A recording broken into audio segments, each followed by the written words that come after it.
So what's the plan? What are you going to be doing in 2026?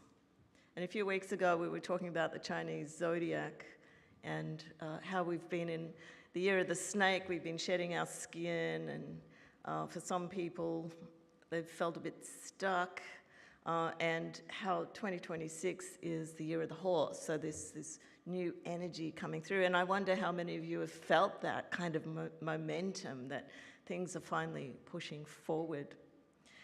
Well, if we look at it from a numbers perspective, and numbers have their values too, in numerology, we work in 9-year cycles. So guess what? 2025 was a 9-year.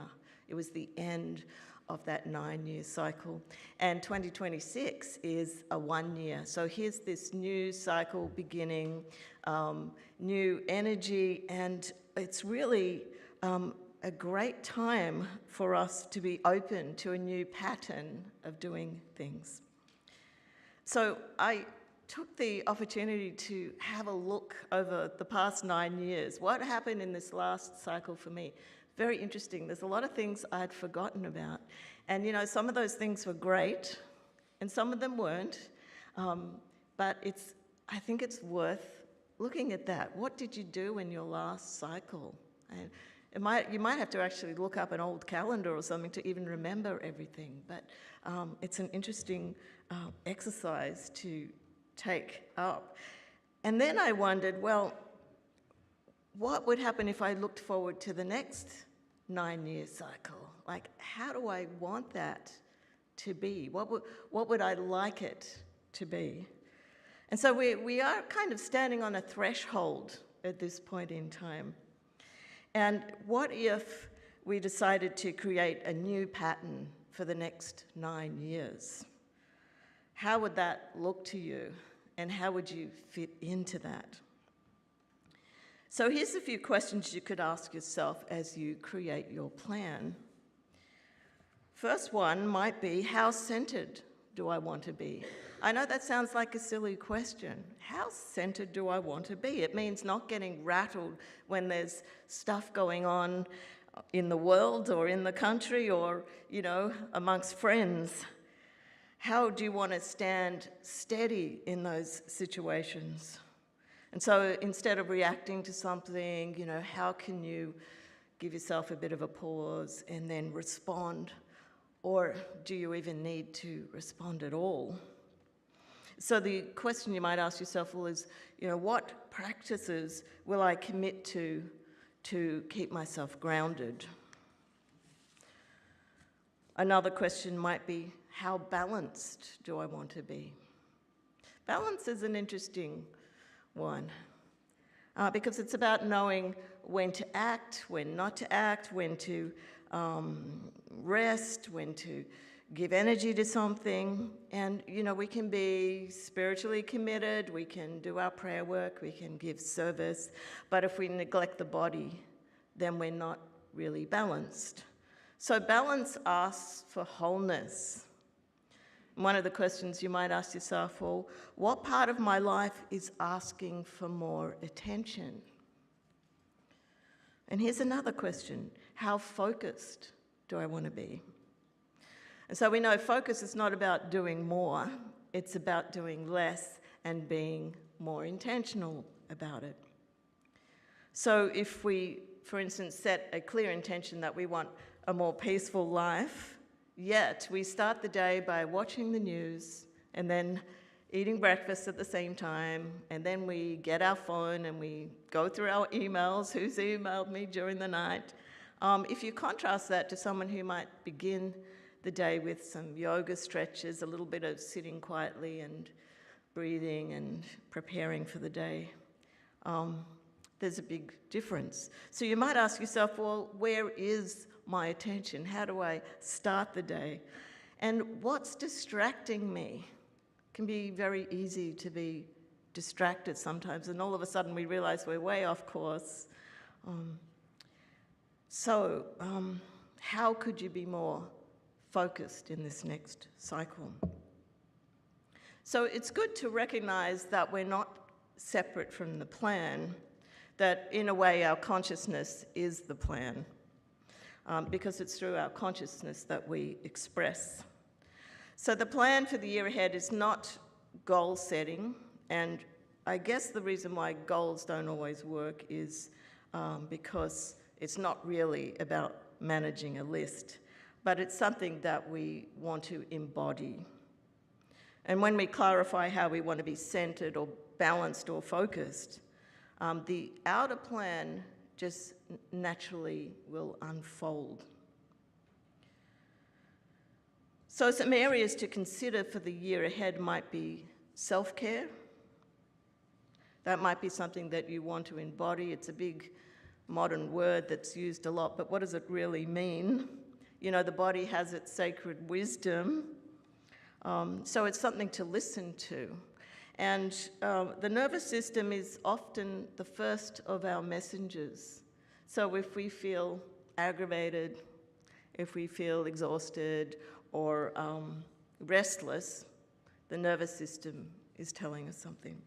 These are all our signals. So to plan wisely for the year ahead, you might ask yourself, you know, how well do I want to sleep this next year? That's probably one I'll ask myself. You know, how do I want to sleep a bit better? How do I want to nourish my body? And the great yogi Iyengar said that the body is your temple, so we can treat it as a temple. Keep it pure and clean for the soul to reside in. So self-care really is stewardship of this vessel through which we express our life. Another thing we might want to embody is boundaries. This is a little tricky for some of us. And boundaries, we can think of it as what is not negotiable. You might even think, well, nothing's not negotiable, but I don't know about that. Not everything deserves our attention or our energy.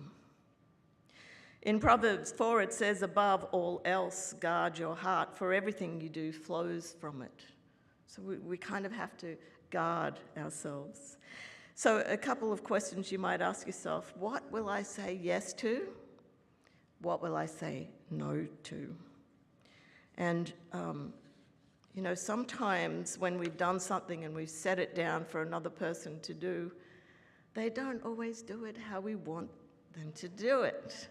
So one of the boundaries might be, don't pick it up again. You've done it, you set it down, and then you let it go. So boundaries between work and home, for those of you who are workers. Boundaries between giving and receiving. That's a big one for a lot of women. They give, not so good at receiving. And boundaries between togetherness, the time we spend with others, and solitude. And Moses and Jesus both knew the value of solitude. It says that Moses went up the mountain and the cloud covered the mountain. Well, that's an interesting idea. Up the mountain, he's going up to find some clarity, and he's covered in a cloud, and we all know what it's like to be kind of foggy and not be able to decide on something or see clearly about something. It says, the glory of the Lord settled on Mount Sinai, and the cloud covered it 6 days, and on the 7th day, he called to Moses out of the cloud. Really interesting. 6 days, a long time. Sometimes it takes us 6 days to figure something else out, and then on the 7th day, it's, yes, I know what to do. That's the moment of clarity. And so Jesus also knew the value of solitude. The scriptures say he saw the crowds. He went up to the mountain, and after he sat down, the disciples came and sat with him. Very interesting. He used to spend lots of periods of time on his own, and the disciples knew when to come and be with him, because that's when he would share the teachings, all those things that had come to him in those moments of time by himself. And so later in Matthew, it tells us that Jesus was transfigured before them. His face shone like the sun, and his clothes became dazzling white. That sounds pretty good to me. So a bit of solitude by yourself, and hopefully you'll be a transfigured person. So having boundaries is like having a container for what is sacred to you. And the question, of course, is what is sacred to you? Another area to consider is your energy. How do you use your energy? Because this determines how you show up in the world, how other people react to you, how your presence in the world. And last week I was trying to organise to get together with a friend of mine from New Zealand who's now living here, and we were trying to find a time to go have lunch together. So we decided on the week, too busy that week, too busy. Okay, we'll go to this week. Well, what about Monday? No, I can't do Monday. Tuesday? No, I can't do Tuesday, she says. And we went through all the days of the week, and then it seemed that Thursday was the only free day. And I said, oh, great, we can have lunch on Thursday. And then she said, oh, no, I can't do Thursday. That's me day. And I said, what's me day? Oh, she said, no work, no meetings, no appointments, no lunches, just me. And I thought, wow, we still haven't organised the lunch, but I thought, she's so disciplined. She gives herself a day a week to be in solitude. And maybe that's something that I'm going to see if I can figure that one out. That sounds good to me. So we do need to have an emptying kind of ritual. And it might not be a whole day, but, going for a walk in the park, it might be just spending a few minutes to journal something, whatever it is that you do, but a planned rest day, like a Sabbath, that has no agenda to it. A plan that does not include rest or boundaries or care for the body is incomplete.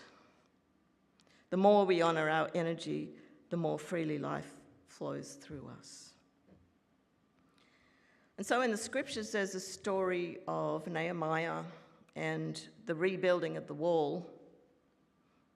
And Nehemiah realizes that the walls of Jerusalem are in ruins, and in ancient times, if you didn't have a really good, strong wall, then you were open to invasion.